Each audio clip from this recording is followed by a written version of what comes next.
혈당 다이어트와 관련된 세 번째 이야기이자 다이어트에 관한 가장 중요한 내용을 정리해 봤습니다. 오늘 설명드릴 두 가지 모델은 탄수화물 인슐린 모델과 에너지 밸런스 모델입니다.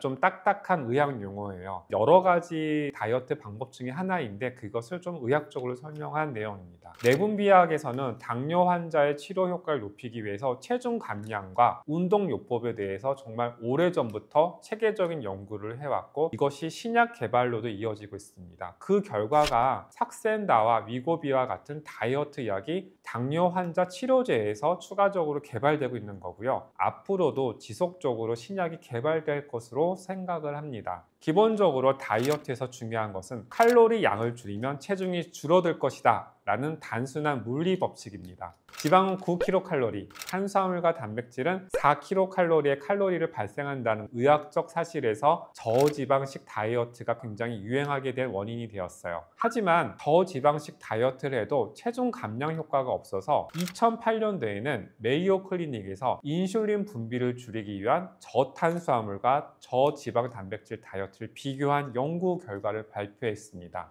그 결과 체중 감량은 저탄수화물식에서 평균 4.78kg의 체중 감량, 저지방식에서는 평균 2.5kg의 체중 감량으로 탄수화물을 조절하는 것이 더 체중 감량에 중요하다는 내용이었습니다. 당시로는 굉장히 놀라운 결과여서 그 결과 탄수화물이 곧 인슐린과 연관되어 있다는 탄수화물 인슐린 모델이 크게 대두되었어요.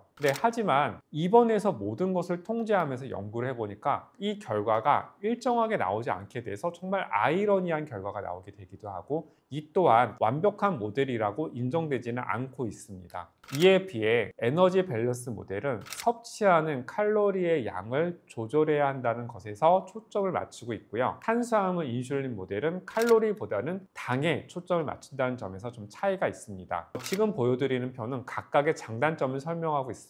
하지만 이 두 모델의 공통점은 단순 당이 높은 음식을 섭취하면, 즉 칼로리가 높은 음식을 섭취하게 되면 인슐린 분비가 증가하게 되고 이로 인해서 다음 문제가 생긴다는 점입니다. 에너지 밸런스 모델에서 같은 칼로리를 섭취한 사람들이 체중에 차이가 생기는 이유를 설명하기 어려운 점도 이유를 듣고 나면 수긍이 갑니다. 즉, 어떤 사람은 물만 먹어도 살이 찐다라고 하는데 이게 진짜 사실일까요? 연구 결과에서는 같은 칼로리를 섭취하면서 외부에서는 운동을 안 한다고 답변한 사람들이 좀 더 구체적으로 관찰을 해보니까 체중이 증가한 사람들은 집에서 활동이 정말 거의 없고 정말 누워만 있는 사람들이 많았다고 보고가 되었습니다. 근데 체중이 감소하는 사람들은 집에서의 활동량이 정말 많아요. 빨래도 하고 설거지도 하고 왔다 갔다 청소도 하면서 이렇게 평균 이상의 운동을 하게 되니까 운동량이 상상 이상으로 많았다는 보고가 있습니다. 또한 장내 세균 조성에 관한 연구도 이루어졌는데요. 어떤 대장균은 장을 지나가는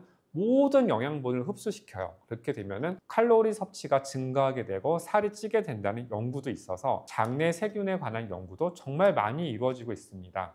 영양학에서는 정답이 없습니다. 개인에 맞는 식단과 운동을 꾸준히 나의 데이터를 보면서 찾아야 한다는 것이 정말 중요하고 강조하고 싶어요. 유행하는 다이어트에 관심 갖기보다는 하지 말아야 할 것을 하지 않고 해야 할 것을 꼭 해야 한다는 원칙을 세우시는 것을 정말 좀 말씀드리고 싶습니다. 저에게도 다짐하기 위해서 피해야 할 음식은 단순당, 콜라, 사이다, 액상과당, 초콜릿, 마카롱에 들어가는 그런 것들을 좀 피하고 너무 정제된 곡물, 즉 하얀색 곡물 등 흰밥, 떡, 국수, 감자, 빵은 피하려고 해요.